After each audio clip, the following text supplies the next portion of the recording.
Welcome to Wife Cheating Story. I hope you have an enjoyable and relaxing time listening. Let's get started. I was parked outside the pharmacy when the call came through. My hand hovered over the steering wheel, the engine ticking downward in the cool morning air, and I saw my own reflection in the rearview mirror, haggard, drawn, unready. The ringtone was Dad's favorite song, one he'd hummed around the house for decades, and my stomach lurched before I even answered. "Hey, Dad, what's up?" I said, forcing a lightness into my voice that should have been impossible. The moment I heard the tremor in the paramedic's tone, his professional reserve colliding with something raw, I knew. "I'm sorry, Mr. Hayes," he said. "Gerald passed away this morning. Massive heart attack." I didn't move. I didn't blink. I didn't even exhale. I just gripped the wheel until my knuckles whitened around the leather, and the world narrowed to that one unbearable fact. My chest felt hollow, as though the weight of every unspoken word and missed phone call had consolidated into a lead block sitting on my sternum. I didn't cry. I didn't slump or slouch or collapse. I simply sat, rooted to the spot, waiting for the room to tilt enough that I could fall out of it. The engine clicked off, and the dashboard lights blinked at me, a silent audience to my shock. I blinked once, then again, and reached up to pinch the bridge of my nose. The ticking engine turned to silence, and somewhere in the back of my mind I realized my daughter, Ava, was in the back seat, her seatbelt clicking against her coat zipper as she nestled into her tablet, humming a song I didn't recognize. I checked the caller ID on my phone. No reason, really, I already knew. I stared at the screen, empty and accusing, before I swiped to call my wife, Bianca. My thumb hovered for a heartbeat, and I heard myself choke out, "Bianca. Dad passed away this morning." The words came in a rush, ragged and fractured, as if they belonged to someone else. There was a faint pause, then laughter and music flooding into my earpiece, her family's party on the other end. "It's Isla's birthday party," she said, over the din of celebration. "Can we talk later?" That casual dismissal, delivered with a breezy confidence, filled me with a sudden cold rage that I barely recognized. My hand went numb as I squeezed the phone. I didn't argue. I said, "Okay," and ended the call before my voice could betray me.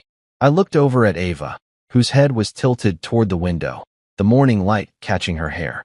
She looked small, fragile, 8 years old, clutching her tablet like a shield. Her humming stopped, and she glanced at me with innocent curiosity. "Is everything okay, Daddy?" she asked, her voice soft and alert. I swallowed past the block in my throat. "Your grandpa?" "He's gone," I managed, feeling the words scrape against my ribs. She blinked, processing as though I'd told her the sky had turned green. Then she nodded and tucked her tablet into her lap, as though understanding meant shutting down her emotions, too. I started the engine again, the hum reassuring, mechanical, something that still worked when so much else had failed. On the ride home, the road stretched out like veins leading back to the house I shared with Bianca and Ava. Every billboard and store window seemed trivial, intruding upon my grief with their normalcy. I pressed the accelerator harder, not to speed but to get there, to brace myself for the emptiness that must await. Rolling into the driveway, I killed the engine and sat for another long beat, finger tracing circles in the dust that had settled over my dashboard.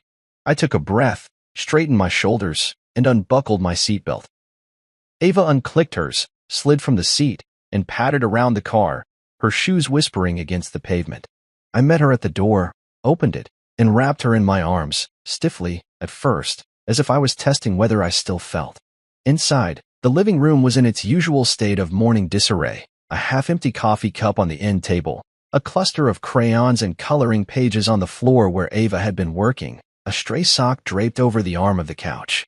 None of it mattered. Nothing mattered except that my father, the man who had built this house's foundation with his own 2 hands, was gone. I held Ava's back and felt her small body tremble. "He won't be back, sweetheart," I whispered. "But I'm here." She nodded again against my chest, her own silent act of acceptance, and let me guide her upstairs to change out of her coat. Bianca wasn't home. Her car sat in the garage, but the house was empty of her voice.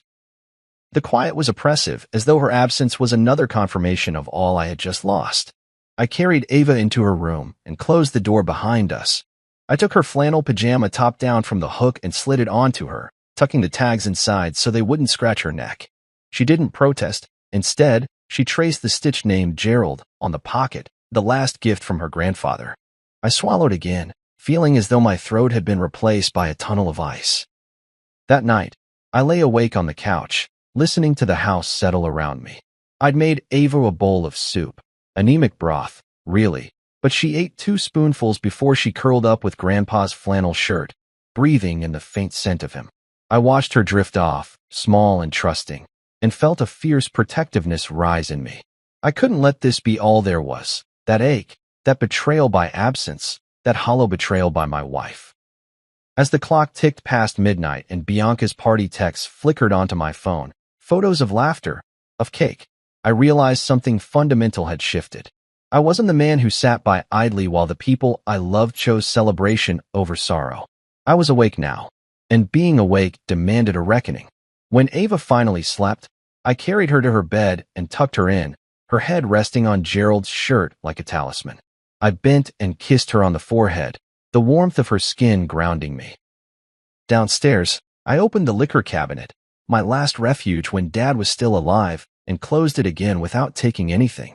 I sat back on the couch, my mind replaying the paramedics' words and Bianca's laughter. The world hadn't stopped turning, but mine had, and from here on out, I would refuse to let it spin back to normal. Because some things, once broken, can never be put back exactly the same way. And so I waited in the quiet, gripping the edge of the couch cushion, ready for what came next. Ava and I sat side by side on the living room floor long after dinner dishes had grown cold and the blue glow of her tablet had dimmed to nothing. I told her again, gently this time, that Grandpa Gerald wasn't coming back. Her small shoulders had trembled against mine, and she'd folded her arms around the harmonica he'd promised to teach her. The harmonica was still sealed in its plastic wrapper, an instrument she'd never had the chance to learn, and in that moment I realized it was more than a toy. It was a promise woven into her childhood, now as fragile as the morning light filtering through the curtains. Her tiny fingers traced the plastic's ridges as though she could coax him back by will alone. Bianca never came home that evening. The front door remained locked, the hallway silent, and a single lamp burned in what used to be our bedroom, its soft glow hinting at the party lights still twinkling in her family's house. I watched the clock on the mantel tick past 9, then 10, then 11, each minute stretching the ache in my chest wider. I met Ava's eyes in the dim light and offered a small, sad smile, reluctant to break what little composure remained. "It's late," I said. "Would you like to sleep in my room tonight?" She nodded without hesitation, as if she'd already decided what comfort she needed. I carried her upstairs, feeling the weight of her small body in my arms, and lay her down on the guest bed. She curled up with Grandpa's flannel shirt, the familiar fabric warm against her cheek. I tucked her in and brushed a stray curl from her forehead, inhaling that faint, comforting scent of him. As I rose to leave, she clutched the shirt tighter and whispered, "Don't go." My throat constricted. "I'm right here," I said, perching on the edge of her mattress until her breathing deepened into sleep. I lingered for another minute, watching her chest rise and fall, before I slipped out and tiptoed downstairs. In the living room, the couch beckoned with its soft cushions and familiar contours. I sank into it, my suit jacket still on from work, the tie loosened around my neck like a noose. I stared at the empty fireplace where a few ashes lay coldly among the bricks, a reminder of all the things we'd let burn without notice. The house felt cavernous without Gerald's presence, no scent of his tobacco pipe drifting from the study, no rumble of his voice calling for me to fix this or that. Instead, there was only the ticking of the clock and the hollow echo of my own thoughts. I thought of Bianca, her laughter ringing through the walls of her sister's party, the same laughter she hadn't spared for us when we needed it most. I pressed my palms to my eyes, willing the tears to come, but they wouldn't. Instead, there was a tightness in my chest, a silent scream lodged in my throat. Grief, I realized, didn't always arrive as tears. Sometimes it settled in your bones as a cold, immovable weight. I stretched out on the couch, my shoes still on, and closed my eyes, hoping for sleep to steal me away. But sleep was a stranger tonight. Morning came too soon, the sun creeping through the blinds like an unwelcome messenger. I woke to the sound of my own breathing and the faint echo of traffic outside, a world that refused to pause for my sorrow.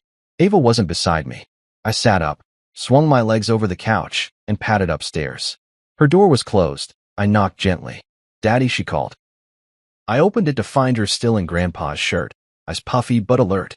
"I missed you," I said, smiling despite the hollowness inside me. She shrugged, blinking at the ceiling. I didn't want to wake up without you, she said quietly. I knelt and wrapped her in a hug, feeling her small frame shiver.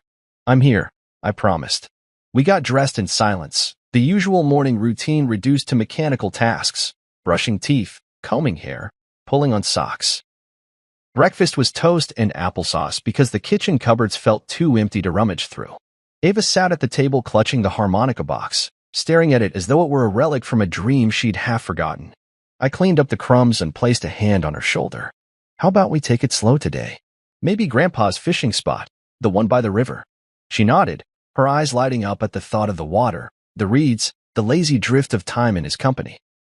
I packed a small bag, 2 bottles of water, a peanut butter sandwich, the harmonica, and its case, just in case she found the courage to open it. Outside, the sky was a pale wash of gray, the air crisp with the promise of early autumn. We walked hand in hand down our street, the neighbor's dog barking hello, the mail carrier pausing to offer a silent nod. Each familiar face felt like a judgment, as though the world were spying on our grief. I tucked my chin against the cold wind, and we continued on. When we reached the riverbank, Gerald's favorite spot, I watched Ava's face shift from curiosity to wonder. She set the harmonica box on a flat rock and carefully opened it. The little instrument gleamed in the half-light, silver, smooth, full of possibility. Your grandpa said this is magic, I told her. He said a song can fix the world if you know how to play it. She ran her fingers over the holes, tentative at first, then more certain. Her breath caught as she brought it to her lips and blew. A single, hesitant note quivered in the air, hanging like a fragile blossom. I did it, she breathed, eyes wide. I cheered softly, clapping my hands. You did. We spent the next hour on the bank, her practicing that first note over and over, my voice offering encouragement. The river gurgled beside us, the reeds whispered in the breeze, and for a moment it felt like Grandpa was there, smiling and nodding, his spirit drifting in the currents. By the time we trudged home, shoulders sore from the day's effort, I felt something shift within me. Grief was still there, deep and jagged, but so was purpose, to guide Ava through this, to be the steady hand she needed when the world around us couldn't be trusted. When we reached our front door, I paused and looked down at her. She smiled up at me, harmonica tucked into her pocket like a secret weapon. Thank you, Daddy, she said. The words were simple, but they carried the weight of everything. I knelt and hugged her, feeling her warmth seep into my chest. Always, I whispered. Inside, the house waited. Empty hallways, silent rooms, the ghost of a party in the walls. But now we carried our own song, fragile and new, ready to fill the silence with notes of hope. And though the night would come again, with its quiet and its hurt, we had each other, and the promise of that single, trembling note, to remind us we could keep moving forward. The morning of the funeral dawned gray and damp, as though the sky itself shared in our mourning.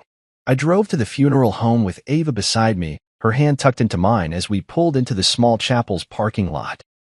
The building looked unchanged from the last time I'd been here, with its polished wood doors, brass nameplate reading Evergreen Memorial, and the promise of quiet dignity inside. But everything felt different. My heart pounded as I unbuckled Ava's seatbelt, and when she slipped out, her small stature seemed almost too fragile for the long day ahead. Inside, the air smelled of lilies and coffee, the chairs arranged in neat rows facing a podium draped in white fabric. At the front stood a display of photographs, Dad in his younger years, laughing beside his fishing boat, Dad and me, arms around each other after my college graduation, Dad and Ava, teaching her to skip stones along the riverbank. Each image pulled at something raw in my chest. We found seats in the third row. Ava climbed onto the wooden bench and positioned herself between Bianca, who sat stiffly with her legs crossed and chin lifted, and me. Her eyes were wide, and she fiddled with the edge of Dad's favorite fishing hat, the one I'd brought along at her request. I saw Bianca's eyes flick to me once, then away, her expression carefully neutral, as though she were attending someone else's loss. Around us, neighbors I'd never met nodded sympathetically, offering hushed condolences.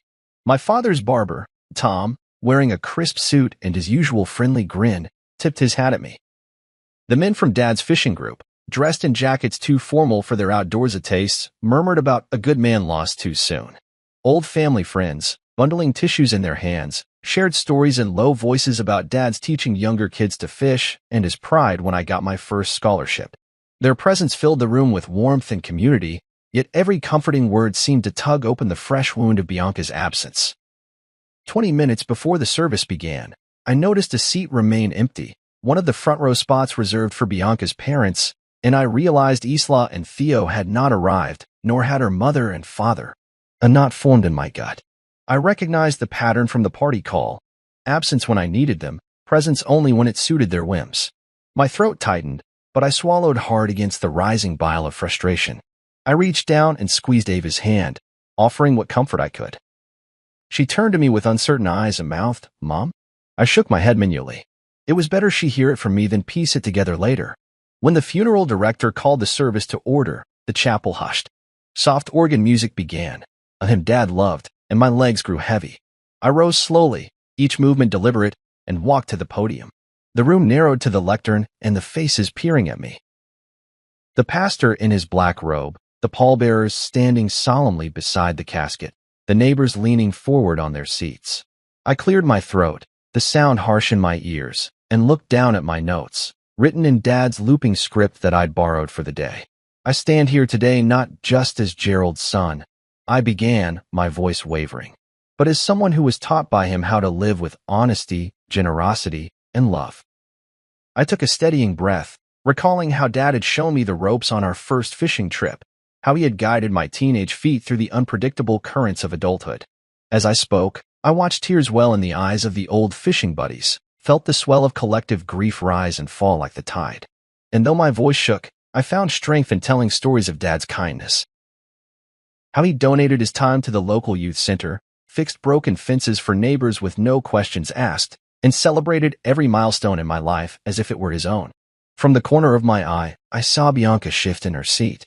She dabbed at her eyes with a tissue but made no move to stand with me.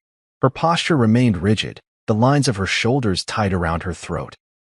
I thought briefly of the laughter that had played through her phone when I broke the news, and the memory tasted like ash in my mouth.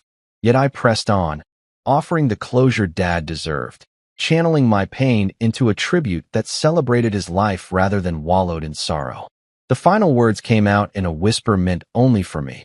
"I love you, Dad. I'll miss you forever." Ava stood when I stepped down, sliding her small hand into mine as whispers of "well said" and "he would have been proud" drifted around us. She looked up at me, her face pale but determined, and we returned to our seats together. The pastor closed the service with a gentle benediction, his voice steady.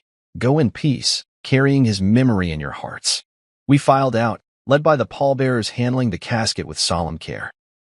Outside, the sky had brightened to a pallid blue, as though granting us a moment of calm. I helped Ava into her coat, then stood to watch Dad's friends lift the casket onto the hearse. The sound of soft sobs and low murmurs trailed behind us, and I realized I'd been holding my breath. I exhaled slowly, letting the tension drain from my shoulders, but the absence of Bianca's family echoed like a hollow drumbeat. She emerged at last, walking slowly through the chapel doors, her dress too bright, her makeup too perfect. She paused at the threshold, offering me a tight smile that barely reached her eyes. Beside her, Isla and her parents never appeared. The space where they should have been remained conspicuously vacant. That was when I felt the final fracture in my heart. A recognition that the people I'd expected to stand by me had chosen distance when grief required proximity. And yet, here were the neighbors and friends who'd stepped forward without hesitation. Tom the barber, his weathered hands patting my shoulder. Lou from the fishing club, swapping his jacket for a tender embrace. Maribel from next door, offering a thermos of coffee and an understanding glance. These were the ones who showed up when it mattered. These were the people my daughter would remember as her community of love and support. Ava nestled closer to me as we watched Dad's casket disappear into the hearse. I kissed the top of her head, feeling her small warmth against the crisp air. "He'd be proud of you," I murmured, and she nodded, her harmonica box clutched in her other hand. We turned away then, stepping toward the circle of friends who awaited us with open arms, ready to carry us forward. Behind us, the chapel doors closed quietly, as though sealing the lesson Dad's life had taught, that true love shows up, and true loss is measured not just by absence, but by the faces that remain. For days after we laid Dad to rest, the knock came too soon. Late afternoon sunlight slanted through the living room windows, casting long gold stripes across the floor. I was in the kitchen, rinsing the breakfast dishes that hadn't been put away, coffee mug, oatmeal bowl, a spoon, and Ava was upstairs, lost in her room with Grandpa's harmonica clasped in her small hands. The house was quiet enough that I could hear the faint thump of shoes on the porch. A visitor at this hour meant only one thing. The family who had chosen late parties over early sorrow had come calling. I paused with soapy hands hovering over the sink and wondered if I could steel myself first. But the door swung open before I could gather composure, and in filed Bianca's parents, Dennis and Maxine, followed by Isla and her husband, Theo. They carried a cheesecake in a decorative box and wore expressions calibrated between sympathy and expectation. I stepped back to give them room, pressing a dish towel into the crook of my elbow. Ava emerged from the stairs, pausing at the threshold, clutching her harmonica case like a shield. "Uncle Mike thought you might like this," Dennis said, placing the cheesecake on the table with a careful precision that spoke of rehearsed kindness. He smiled a practiced, gentle smile and wiped his hands on his suit pants. Maxine leaned forward, her pearl bracelet jingling, and patted my arm. "We were so sorry about Gerald," she said. "We wanted to be here for you." Her voice echoed slightly in the empty kitchen. I steeled myself against the hollow echo, the facade of concern that hadn't prompted a single word on the morning of the funeral. Isla drifted around the table, peering at the cheesecake like it might dissolve into pity if handled too roughly. "Mom and Dad thought a little sweetness might help," she offered, her voice airy, as if she'd practiced this line in the car on the way over. Theo nodded behind her, arms folded across his chest, his tie askew. I met Ava's eyes, dark pools of confusion and cautious hope, and felt the need to protect her flicker through me. Bianca hovered at the back of the line, her face drawn, eyes flitting away from mine when I glanced her way. She looked tired, the edges of her makeup smudged, but there was no apology in her posture, no shame at the delay. The silence stretched, weighted with unspoken grievances. I wrapped the dish towel tighter around my hand, knots forming at my knuckles. Finally, Dennis cleared his throat. "We thought," he said, choosing each word carefully, "that with everything you're handling, funeral expenses, grieving, work, you might appreciate a little help. We were hoping to manage your father's inheritance for you." His words hung between us like a guillotine blade. "Keep it in the family," Maxine added, leaning in as though she were confiding a secret. 70% to us would be fair." The room spun. I set the soaked bowl down and gripped the edge of the counter until the wood creaked under my fingers. Bianca gasped, her hand flying to her mouth. Ava's harmonica case slipped through her fingers and thudded on the floor. The cheesecake sat there, absurdly perfect, as though the world could still be sweet with demands like this made in our grief. I didn't speak at first. I stared at Dennis, at Maxine, at Isla and Theo, at Bianca's pale shock. My heart thundered in my ears, and memories of the paramedic call, the funeral, the empty seats replayed in a loop. I thought of every time I'd offered kindness, every holiday I'd driven hours to bring presents, every dinner I'd hosted. I thought of Dad's love, unconditional and generous, and how they had turned it into currency. Ava stepped forward, her hand pressed to her chest, as if to still its racing. She held a small envelope, sealed with her careful fingers. "Is this why you came?" she asked, her voice clear and steady. The room froze again. Dennis shifted, Maxine frowned, Isla opened her mouth and closed it. Even Theo seemed to shrink under her gaze. Ava held out the envelope. "This is for you." Dennis took it as if it were a check, and Maxine leaned in, curiosity lighting her eyes. They opened it together, and I watched their faces change. First confusion, then shock, then something like guilt cracking through their practiced calm. Inside was a child's drawing in bold crayon strokes, a list headed, "Things You Never Did." Underneath were bullet points. "Came to Grandpa's funeral, no. Brought soup or flowers, no. Hugged me when I cried, no. Said sorry, no." And at the bottom, in her crooked but unmistakable scrawl, "You earned 0. Their mouths hung open as though they'd swallowed a fist. The cheesecake box trembled in Isla's hand, and a drop of strawberry glaze splattered onto the table. I stepped back, letting Ava speak without interruption. She folded her arms and met their eyes, small but unwavering. "Grandpa loved people," she said quietly. "But you didn't love him. You just came for the money." Her words landed like stones in a pond, each one rippling outward into that stunned silence. Bianca finally found her voice. "That's not fair," she said, her tone a mixture of anger and defensiveness. "We cared about your grandfather." She advanced toward Ava, but I held up a hand. "She's right," I said. My voice, calm and measured, carried more weight than shouting ever could. "You weren't there when we needed you." I looked at each of them in turn. "This house, this family, isn't for sale." Maxine put a hand to her chest, her eyes shimmering with unshed tears. Dennis cleared his throat, opening his mouth as though to argue, but no words came. Isla glanced at Theo, then at Bianca, and finally back at Ava's resolute face. The cheesecake box dropped from her fingers and hit the floor with a pitiful thump. Without another word, they backed toward the door, dignity crumpling around them. Ava watched until they spilled out onto the porch, then closed the door firmly behind them. I leaned against it, exhaling a breath I didn't realize I'd been holding. The hallway was quiet once more, the only sound the soft hum of the refrigerator and Ava's small footsteps as she walked back toward me. She climbed into my arms, still clutching her harmonica case. I hugged her close, feeling her heart beat fast against my chest. "You did good," I whispered into her hair. She sniffled once, and I felt the sudden warmth of tears on my shoulder. "I had to," she said simply. I pressed a kiss to the top of her head, tasting salt and something fierce. In the kitchen, the cheesecake lay abandoned on the floor, its confection fractured and uninviting. I dropped to one knee beside Ava and picked up the harmonica, handing it to her. "Want to play me a song?" I asked. She nodded, tilting her head so her curls brushed my cheek. She put the harmonica to her lips and blew a single, triumphant note that rang clear through the quiet house. I closed my eyes and let the sound wash over me, angry and hopeful, full of sadness and strength. In that moment, I knew who would remain in our lives, the people who showed up without expecting anything in return, and the child who spoke truth when adults dared not. The knock had come too soon, but inside our home, a new boundary had been drawn. And in the echo of that note, I felt the promise of something unbreakable taking root. The room went still as the envelope shifted in Dennis's hand, its crisp paper unnaturally bright under the kitchen's overhead light. A hush settled like dust, and even the stray hum of the refrigerator seemed to falter. I watched from the edge of the doorway, my heart pounding, as Maxine leaned forward, eagerness dancing in her eyes. Together, they peeled back the flap and withdrew its single sheet of white paper. They exchanged a quick glance, an unspoken question of what they might find. A check, perhaps, or the legal papers they'd sought.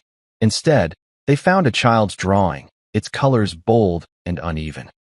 The title, "Things You Never Did," stood at the top in red crayon, each letter spotted with impatience and purpose.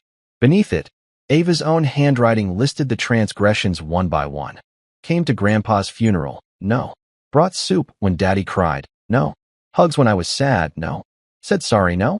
The final line, written in thick black strokes that wobbled with conviction, summed up with devastating clarity: "You earned 0."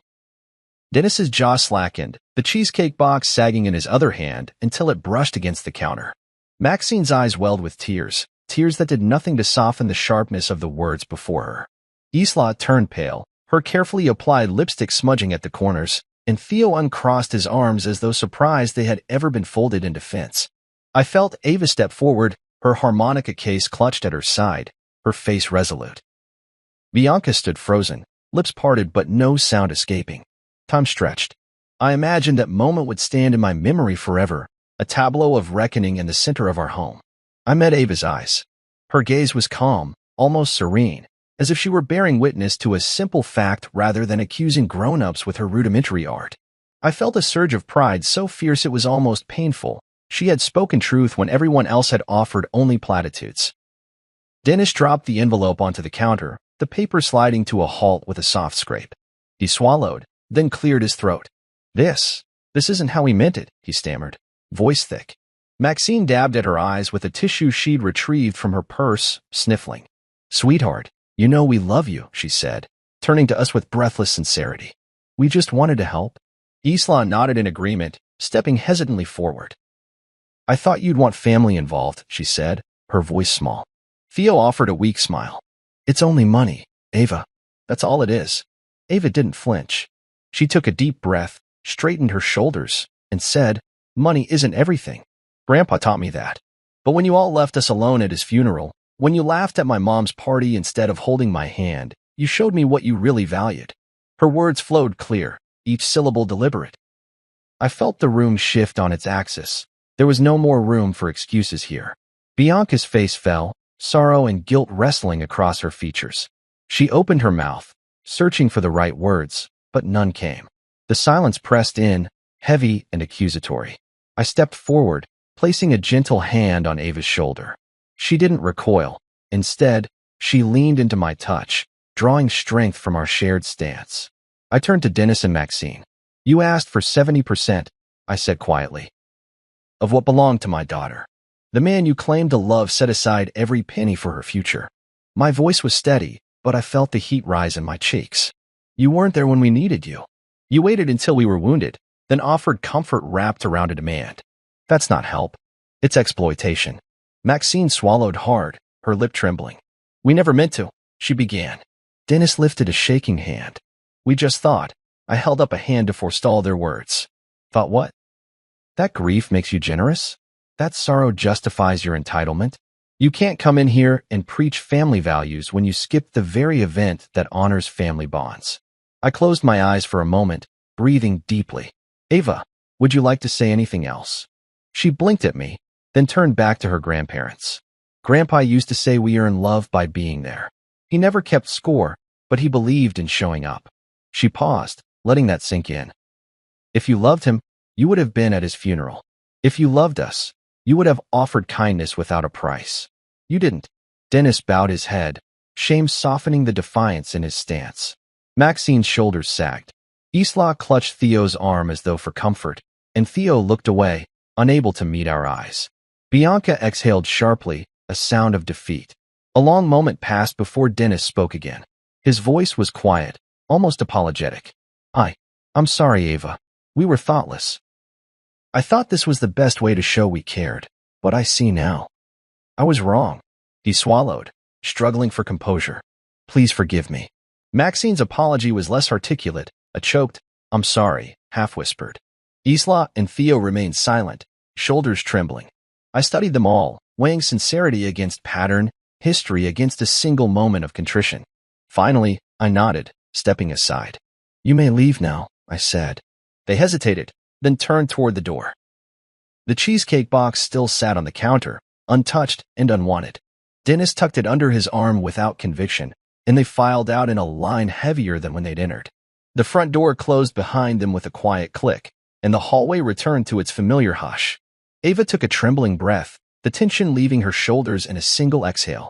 She looked up at me, eyes glistening with relief and pride. I knelt before her, gathering her in my arms. "You were brave," I whispered, stroking her hair. "You said exactly what needed saying." She tucked her head against my chest, her harmonica case dangling from her fingers. "I just wanted them to know," she murmured. "I wanted them to feel it." I kissed the top of her head, the rough texture of her soft curls a comforting weight. Behind us, the kitchen remained still, the aftermath of confrontation etched into the air. I surveyed the scene with a sense of finality. The envelope lay on the counter, opened and discarded like a mirror shattered by truth. The cheesecake sat untouched, its promise of sweetness now hollow. The family who had come demanding a share of grief had left, their entitlement laid bare by a child's honesty. I rose, lifting Ava into my arms, and carried her toward the living room. "How about we make something sweet ourselves?" I suggested. "Pancakes. Grandpa's favorite." Her sleepy smile was the answer. "Yes," she said. "And can we play the harmonica while we cook?" "Anything you want," I promised, holding her close. As we moved through the house, I realized that little by little we were rebuilding our world, careful brick by careful brick, around those who truly loved us, and around the boundaries we would never again allow to be crossed. And in the soft morning light that began to filter through the windows, I felt a quiet hope taking root, as resilient and honest as the girl in my arms. The morning after the confrontation, the house felt both heavier and lighter at once, as though we'd exorcised something toxic but left a void in its wake. I woke to the dull hum of sunlight filtering through half-drawn curtains and the soft regular rhythm of Ava's breathing from her room. Last night's echoes, the slam of the door, the stunned faces of Bianca's family, and the triumphant note of her harmonica still lingered in the air. I slipped out of bed and padded down the hall, finding her already at the kitchen table, the envelope from yesterday spread out before her like a trophy. She drew neat hearts around the words, "Things you never did," in red marker, as if reclaiming her own story. She looked up at me without surprise, as though she'd expected me to be there. "They called me ungrateful," she said, voice quiet but firm. Her small hands gripped the marker. "But they never asked about my feelings." I poured 2 glasses of orange juice, set one beside her harmonica box, and slid into the chair across from her. Her blue eyes, sharp and curious, pierced me with their honesty. "Do you still feel sad?" I asked. She nodded, glancing at the list. "I miss Grandpa," she whispered. "And I miss how things were before everyone cared more about money than love." We sat in companionable silence for a few minutes, the only sound the occasional clink of glass against wood. I reached out and gently closed the envelope, smoothing it flat. "You told the truth yesterday," I said. "That took courage." She tapped the harmonica case, eyes dancing. "I wanted them to see how it felt, Daddy. Like being pushed aside when you need a hug." She paused, then added, "But I feel braver now." My chest swelled with pride. Even in her grief, she had found clarity, a way to speak truth without breaking. The phone buzzed on the counter, and I glanced at the screen, an unknown number. I hesitated, then answered. "Hello." A woman's voice, soft, professional, greeted me. "Good morning, Mr. Hayes. This is Elise, the executor of your father's estate. I wanted to confirm a few details about the trust distribution and to let you know I've received inquiries from several parties." I felt a flicker of tension, but kept my voice steady. "Thank you, Elise. I appreciate you keeping me informed." She cleared her throat. "Your in-laws have filed a formal request to review the will documents.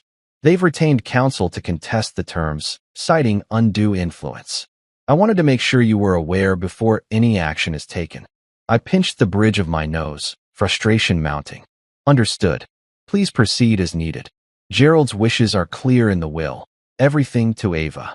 Elise's response was courteous but firm. "Very well. I'll let you know if there's movement. My condolences again." She hung up, and I sat back, feeling the familiar weight of legal entanglements settle over me. I pushed my glass aside and stood, smoothing down my shirt. "I have to take a call, sweetheart. Why don't you finish your drawing?" She nodded, remaining focused on her list, and I retreated to the study. From behind the closed door, I heard her soft humming, the beginnings of a tune she must be creating on the harmonica. It was a fragile sound, but it carried hope and resilience. I opened the study door to see her perched on the arm of my desk chair, harmonica in hand. Her eyes lit at the sight of me. "Do you think they'll be sorry?" she asked. I crouched before her, grasping her small shoulders. "I hope they learn," I said. "But right now, what matters is that we take care of each other." She nodded, dignity anchoring her face. Over the next few days, the calls intensified. Lawyers requesting documents, accountants questioning tax implications, and distant relatives offering unsolicited advice. Each call felt like a gauntlet thrown before me, a way to test my resolve. Yet whenever I felt overwhelmed, I looked at the envelope pinned to the bulletin board in the kitchen, and I remembered who I was fighting for, my daughter, whose truth had become our armor. I settled into a routine. Drop Ava at school, check on any new developments with the estate, pick her up, and spend the afternoons guiding her through the hurt. One particularly chilly afternoon, I found her at the playground, perched atop the swing set and hugging her harmonica case. The other children chatted and played, but she sat apart, watching the world move without her. I climbed the ladder beside her and sat on the platform. "Want to swing?" I asked. She hesitated, then slid onto the swing seat and looked up at me. I pushed gently, the chain creaking under our excitement. She began to kick, sending herself higher and higher until she was soaring nearly as high as I could reach. Her laughter, bright and unguarded, cut through the cold air. When she hopped off, cheeks rosy, she whispered, "Thank you for taking me here." I knelt to her level, brushing a strand of hair behind her ear. "Thank you for reminding me what's important." She blinked, absorbing my words, and smiled. I handed her the harmonica, and she closed her eyes, blowing a clear, steady note that seemed to command even the wind to pause. That evening, after the sun slipped behind the rooftops and the sky turned bruised purple, we returned home to find a thick envelope on our doorstep. I recognized the executor's return address and gently opened it. Inside was a letter. Dennis and Maxine had withdrawn their challenge to the will. They wrote that they'd misunderstood Gerald's intentions and now recognized his love for Ava. Their apologies were long, grandson Tony's name misspelled, grammatical errors betraying haste or insincerity. I read through the letter, but my eyes kept drifting to Ava's list pinned beside it, a stark reminder that words on paper meant nothing without action. I tucked the letter back into its envelope and called Ava into the kitchen. "Your grandparents wrote to say they're sorry," I told her, holding out the note. She reached for it slowly, examining the shaky handwriting and awkward phrasing. I waited, heart pounding, for her response. She looked up at me, eyes bright, and tore the letter in half. The paper fluttered to the floor. "If they mean it, they'll show up," she said. "Not just with words." I knelt beside her, feeling the paper's cool edges. "You're right," I agreed. "They need to earn it."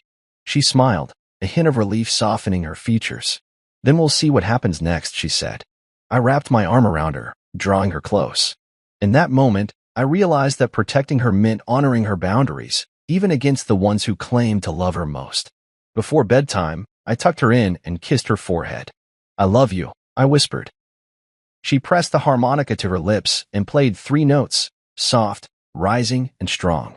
"I love you too," she said, eyes already closing. As I turned off the light and stepped into the hallway, I felt the future stretch before us, filled with challenges, yes, but also with the certainty that a child's truth could serve as our compass. And with that thought, I closed the door, ready to face whatever came next together. The air in the living room crackled with tension the moment Bianca walked through the front door that evening. I was stacking mail on the coffee table, bills, letters, the executor's latest update. When she appeared, her face flushed from the drive over. Behind her, the hallway stretched empty, the echoes of her family's departure still lingering like an unwelcome perfume. I straightened and met her eyes before she could speak, steeling myself against whatever argument she'd prepared. She paused mid-step, the heel of her shoe clicking against the hardwood. Her shoulders were drawn tight, her expression a mix of frustration and hurt. "They didn't mean it that way," she began, voice pitched too high for the gravity of the situation. "They just thought we should share. They're struggling too, with school loans and medical bills. You know how it is." She reached out as if to touch my arm, then withdrew her hand, uncertain. I believed them. I folded my arms across my chest, my knuckles whitening against the fabric of my shirt. The room felt colder, the overhead light harsh against her flushed face. For a moment, she searched me for a response, as though hoping I'd relent, accept her explanation with a nod. But I had spent days parsing their motives, listening to their rehearsed apologies, watching their distance when it mattered most. "You weren't struggling when you danced at your sister's party while I buried my father," I said, voice low and steady, each word deliberate. The knife edge of truth sliced through the pretense.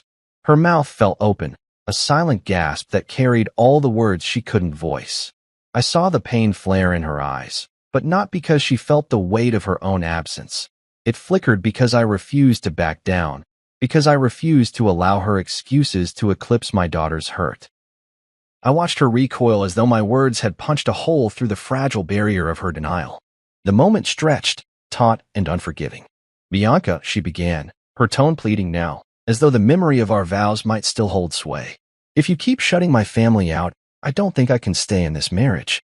Her final words landed like a blow, unexpected and fierce. The threat hung heavy in the room, crackling with potential. A choice between my daughter's well-being and the bond we'd built together. My heart pounded, the years of our life flashing before me, and I felt the gravity of her ultimatum tether me to the spot. I didn't raise my voice.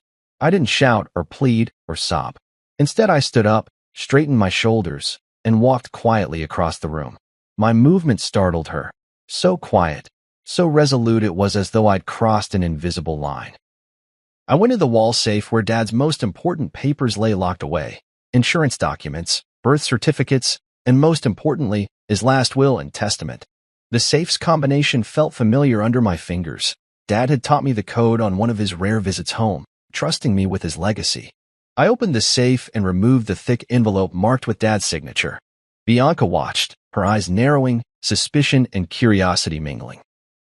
I carried the envelope to the coffee table and set it down, the paper's weight echoing in the silent room.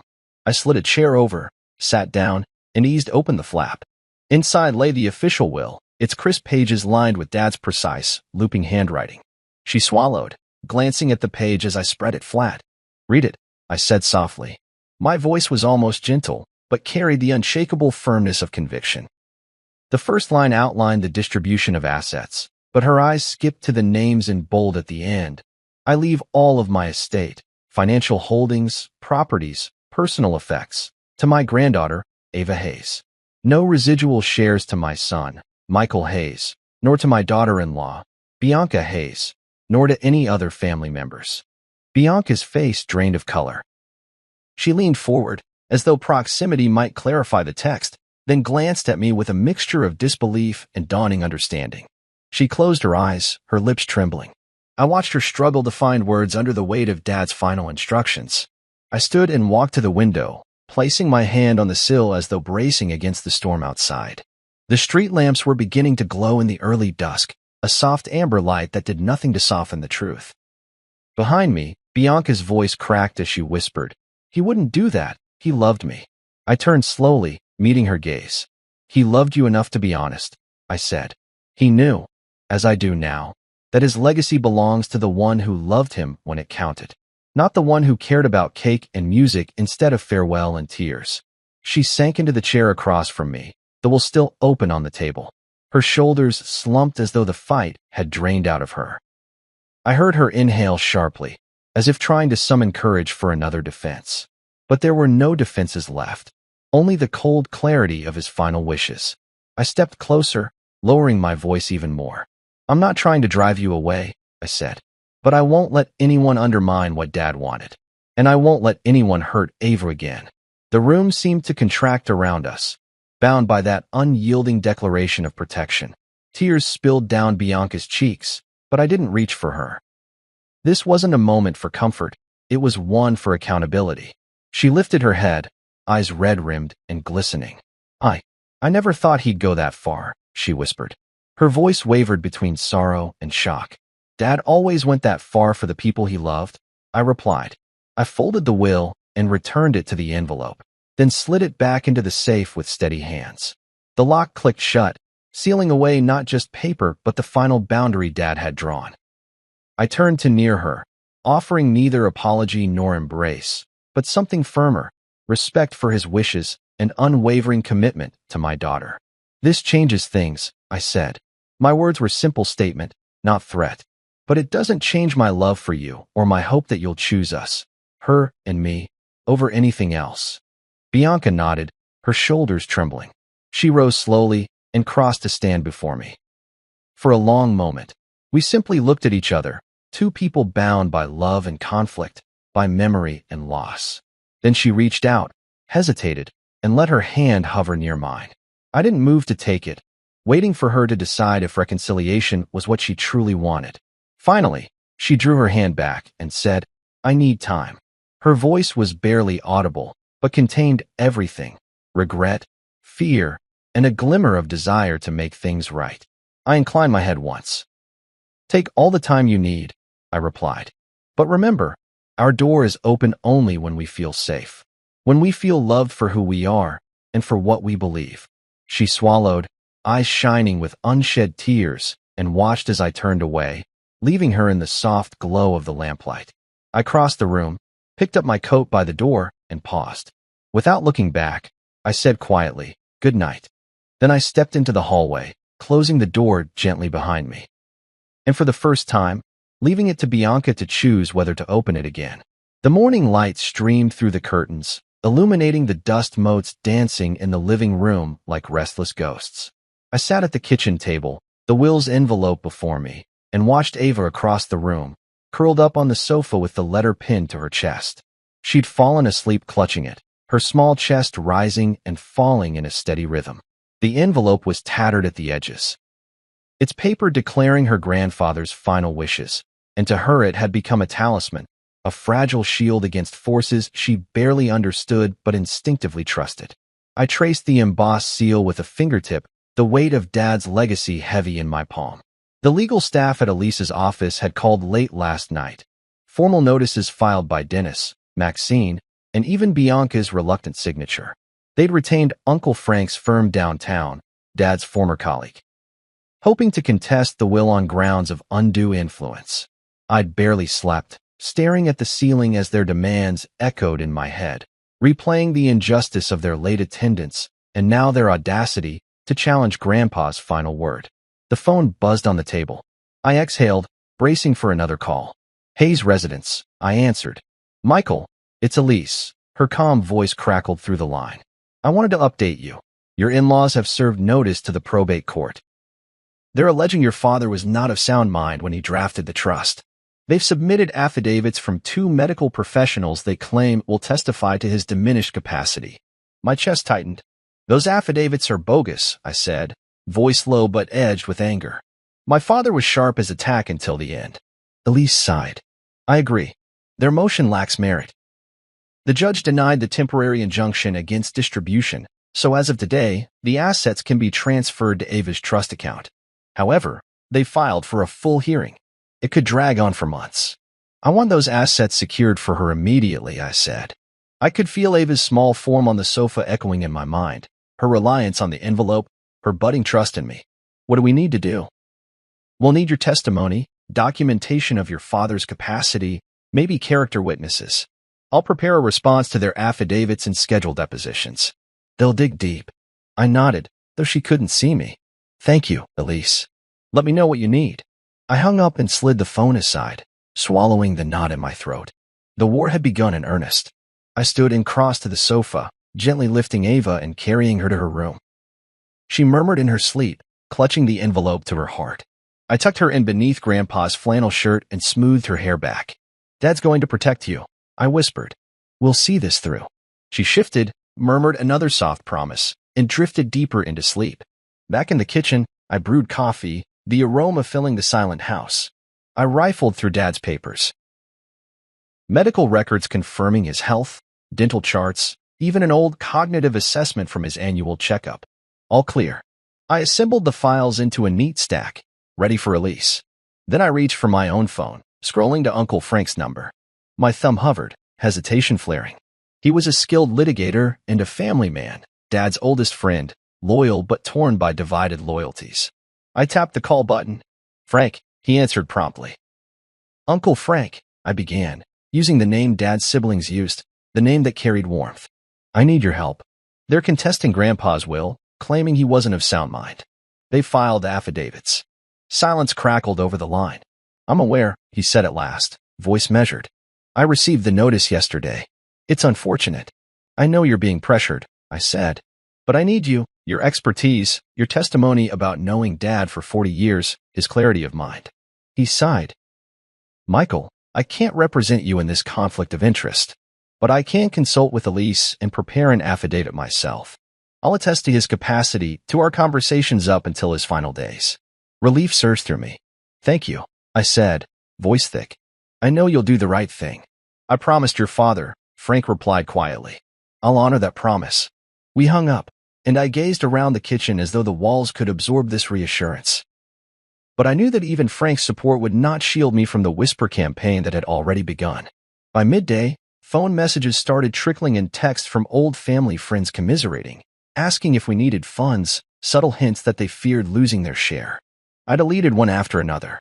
Then my phone buzzed again, a missed call from Bianca's sister, Isla, with a voicemail so syrupy it made my skin crawl. She spoke of regret, of wanting to make things right for Ava, of hoping we could bridge the gap. I listened, the room spinning. I imagined how she'd felt last week, picking at her lipstick before storming out. Now she was back, performing contrition for miles she had refused to cross when it mattered. I deleted the voicemail and dialed Elise. They're doing more than legal fights, I said. There's a reputation campaign. I don't want it happening in school newsletters or coffee shops. Elise offered a steady plan. Send cease and desist letters, gather character affidavits, prepare a formal notice to friends and community leaders clarifying the will's validity. We'd fight them at every turn, legally, socially, financially. That afternoon, I took Ava to the park again, seeking normalcy for her, even as the war clouded overhead. We spread a blanket by the swings, her harmonica nearby. She asked me to help her play a new tune, and as she practiced, I thought of how clear her heart was compared to the grown-ups' murky motives. I promised her then that I would shield her, that I would ensure Grandpa's wishes were honored. Back home, the evening news reported a local story about a contested estate, thinly veiled details matching ours. I watched the anchor describe a businessman embroiled in a bitter family dispute, the images blurred to protect identities but unmistakable. Our house, our street. My jaw clenched. I picked up the phone and called the station's tips line. "You're reporting hearsay," I told the producer. "Cease coverage immediately or face legal action." They complied, a retraction airing before midnight. But I knew the whispers would persist, carried in grocery aisles, at church gatherings, and hushed office conversations. I poured a stiff drink and stared at the living room ceiling, wondering how far they would go. That night, as I tucked Ava into bed, she handed me the envelope. "It keeps me safe," she said. I stroked her hair, feeling the envelope's crinkled edges against my palm. "It will always keep you safe," I promised. Once she was asleep, I spread the legal documents across the dining table: wills, affidavits, character references, medical records. I prepared statements for a lease, drafted letters for family friends, and organized depositions for next week. The house was silent, but for the ticking clock, each second a reminder that this fight would not end soon. In the hallway, I paused by the front door, looking out at the quiet street. The war over my father's estate was not just a legal battle. It was a test of loyalty, a measure of who we could trust. I thought of the neighbors who'd shown up when Dad needed them, of Maribel bringing groceries, of Lou taking Ava to soccer. They would be our witnesses to love. I returned to the dining room and sat among the papers, exhaustion weighing on me but determination stronger. I closed my eyes, picturing Dad's smile, his firm handshake, his unwavering faith and honesty. This was not just for money, it was for his legacy, for the values he instilled in me and now in Ava. When I finally rose and turned off the lights, the envelope still lay at the center of the table, a beacon in the darkness. I left it there, knowing that tomorrow's sunrise would bring more challenges, more calls to make, more strategies to devise. But I also knew that every step I took in defense of that paper, in defense of my daughter's future, was a step in harmony with Grandpa's voice, a voice that would echo through the halls of justice in the chambers of our hearts until this war was won. I stood in the doorway of the living room, watching Bianca load the last of her boxes into the car. The morning sun cast long shadows across the floorboards, illuminating dust motes that danced in the air like tiny specters of our shattered past. Ava clutched her harmonica case as she hovered behind me, her small frame hunched in anticipation. I turned to her and knelt low, meeting her solemn eyes. "You okay?" I whispered, brushing a strand of hair behind her ear. She nodded, slipping her hand into mine. Together, we watched Bianca close the trunk and swing around to face us. Her face was drawn and pale, guilt and determination warring in her expression. She opened her mouth to speak, but the words seemed to catch in her throat. The hum of the car idling filled the silence. Behind her, the driveway stretched long and empty, harboring echoes of arguments we'd rehearsed 100 times. Finally, she exhaled and spoke, her voice brittle with emotion. "I need time to think," she said. "I need space." I straightened, my own resolve solidifying in that moment. The decision I'd made 4 days ago to insist she move out had weighed on me, but her refusal to protect our daughter had forced my hand. I tried to remember the warmth that once glowed between us, the late-night talks and shared laughter that felt like home. But now, that warmth had frozen into something distant and unrecognizable. "I understand," I replied, voice steady. "Take whatever time you need." She blinked back tears and brushed at her cheek. "Please tell Ava I love her," she said, turning her gaze to our daughter.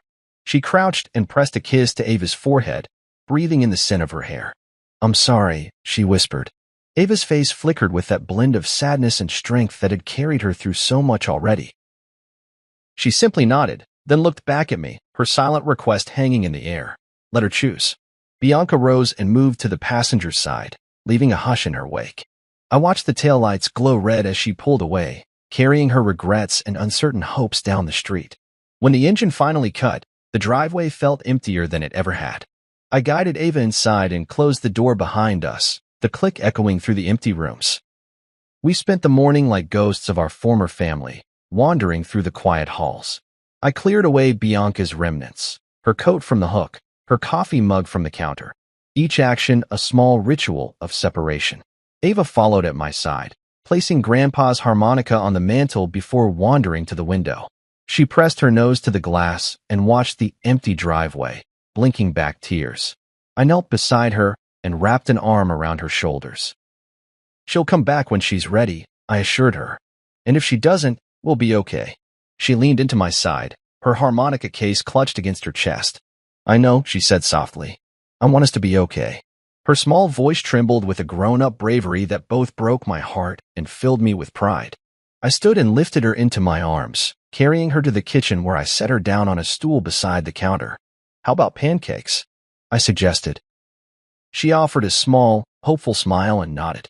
As I whisked batter, I found myself thinking about the boundaries we'd drawn, lines in the sand that neither Bianca's family nor even Bianca herself could cross without consequence. Dad had taught me long ago that love meant sacrifice, but it also meant protection. I realized then that the greatest love I could offer Ava was to uphold those boundaries, to ensure she knew her worth and that no one could undervalue her with excuses or empty promises. We sat at the table, the stack of golden pancakes between us, and ate in companionable silence. The only sound was the clink of forks and the faint hum of the refrigerator. Between bites, Ava traced a finger through a pool of syrup and said, "I drew another list." I raised an eyebrow, curious. "May I see it?" She pulled a folded piece of paper from her pocket, the edges worn from carrying it everywhere. I opened it gently. The heading read, "People who helped after Grandpa died," in bold letters. Beneath it were names, Maribel, Lou, and Tasha, Dad. At the bottom, in smaller letters, maybe Mom. I glanced at Ava, uncertain how she felt about that last inclusion. She met my gaze, lips pressed into a line. "She didn't help yet," she explained, voice tight. "But I want her to try." My chest tightened as I removed the list and placed it beside her plate. "That sounds fair," I said. Her nod was curt, decisive, and I felt a flicker of nostalgia for the days when the world seemed simpler.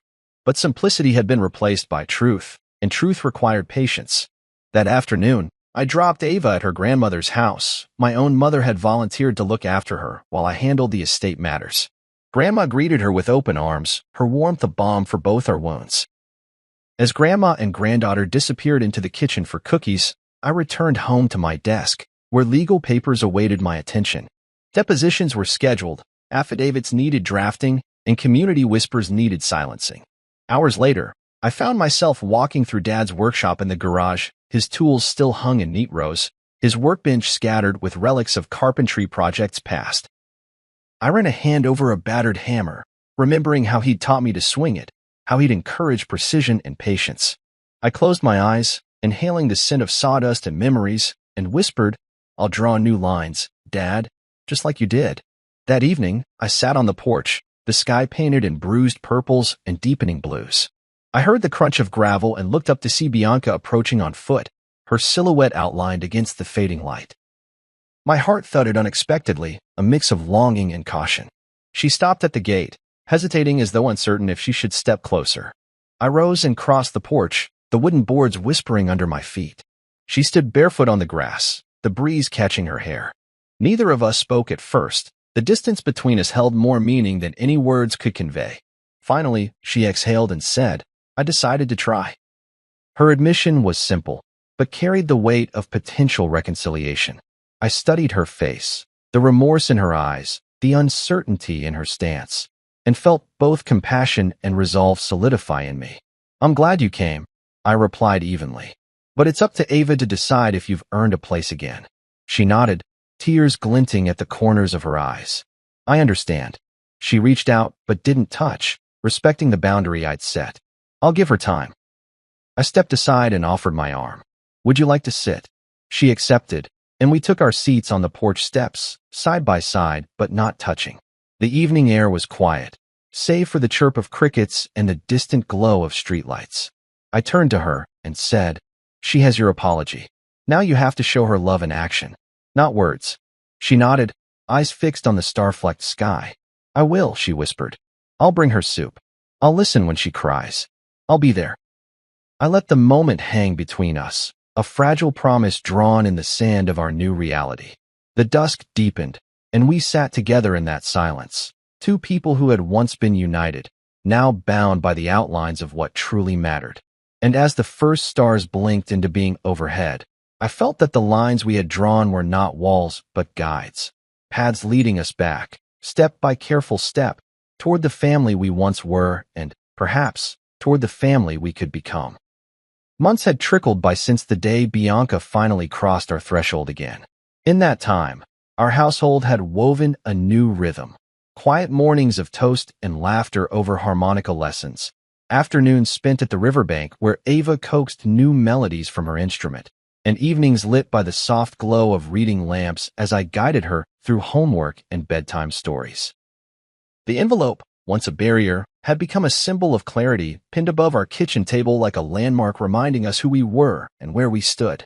Its message was simple and unwavering. Love is earned by showing up. So when Bianca texted to ask if she could take Ava for ice cream at the park, I felt the familiar pulse of caution and hope intertwine in my chest. She wrote that she'd brought a small gift and some flowers, nothing extravagant, just 2 tokens of apology. I paused before replying, fingers hovering over the screen as I weighed the sincerity in her words against the echoes of past hurt. Finally, I typed, yes. Tomorrow at 4 o'clock, the bench by the carousel. No smiley face, no qualifiers, just the time and place that marked our new boundary. The following afternoon, I drove Ava to the park and sat a respectful distance away, hands on the steering wheel as I watched her run toward the carousel, harmonica case in hand like a shield. She climbed onto the bench I'd specified and waved tentatively. Soon, Bianca emerged from the tree line, clutching a small bouquet of daisies and a paper bag from the local ice cream stand. She looked nervous, shoulders hunched, lips pressed together, but determined. Ava stood and slipped her hand into mine before taking 2 careful steps toward her mother. I watched from the car as they stood facing each other, the air between them alive with unspoken questions. Then Ava reached out and touched the daisies, her small fingers brushing the petals. Bianca smiled, relief washing across her face, and set the flowers on the bench before pulling out 2 scoops of vanilla in a waffle cone. She handed one to Ava, who accepted it with a nod and a cautious grin. I stepped out of the car and walked over, keeping my distance but ready if either of them needed me. Bianca glanced back at me, eyes bright and earnest, before turning her attention to our daughter. "I'm so proud of you," she said, voice soft. "You've been so brave." Ava took a slow lick of her ice cream, the melting sweetness catching the late afternoon light. She looked at her mother and said, "Thank you for coming. But I still have one more thing." Bianca's expression caught, a flicker of anxiety. She set her cone in a nearby trash can and reached into her bag. I felt my own heart tighten. What would she pull from that bag? A new list? Another apology letter? Before she could answer, Ava held out her envelope.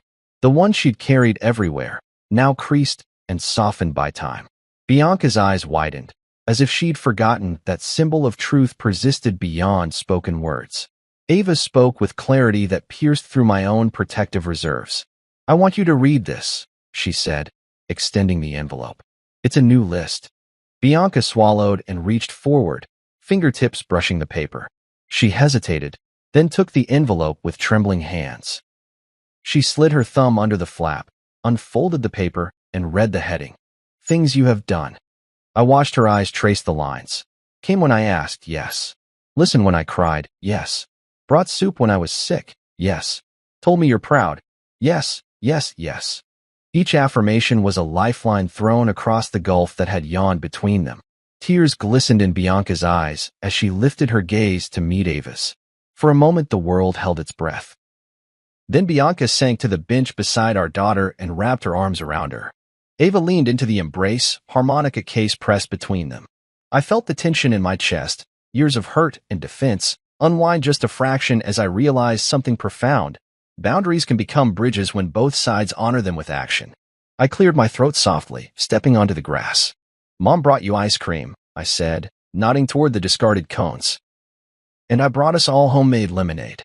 I held up 2 cups from the car, condensation beading on the plastic lids. They both turned to me, smiles blooming, and I placed a cup in each of their hands. The moment shimmered with everyday magic. 3 people who had known heartbreak, now sharing a simple gesture of reconciliation. The carousel spun to life with a tinkling melody, and Ava jumped up. "Can we ride, Dad?" she asked, eyes bright with excitement.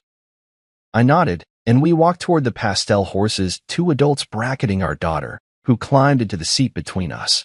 As the ride began, We held onto the safety bar, Bianca's shoulder brushing mine, our daughter's laughter ringing clear above the carnival tune. The carousel lights winked on, turning dusk into a canvas of blinking stars. After the ride, we strolled down the winding path, Grandma's lemonade cooling our hands.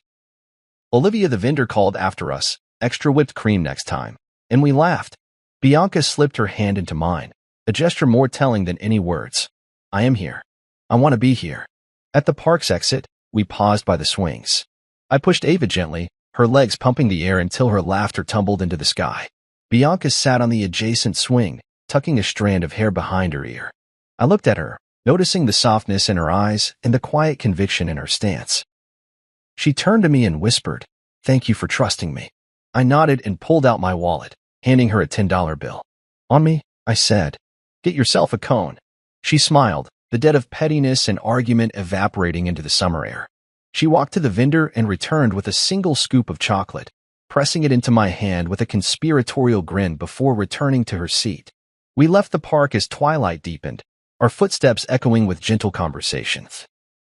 Plans for tomorrow's harmonica practice, hints of weekend fishing with Dad's old buddies, dreams of a family vacation where laughter would outshine any past sorrow. As we reached the car, Bianca wrapped her arm around my waist and kissed my shoulder. Our daughter clambered into the back seat, clutching her harmonica and the list that had become her testament of hope. I started the engine, the headlights slicing through the dusk, and drove us home. The silence was comfortable now, a companion to our shared story of loss and love. The envelope lay on the seat between us, 2 lists and faded crayon that had guided our journey. I glanced at Bianca, her face softened by the park's fading light, and silently vowed to uphold the lines we'd drawn and step across them whenever love called. Because in the end, the line we keep is not a barrier, but the promise of where our hearts begin.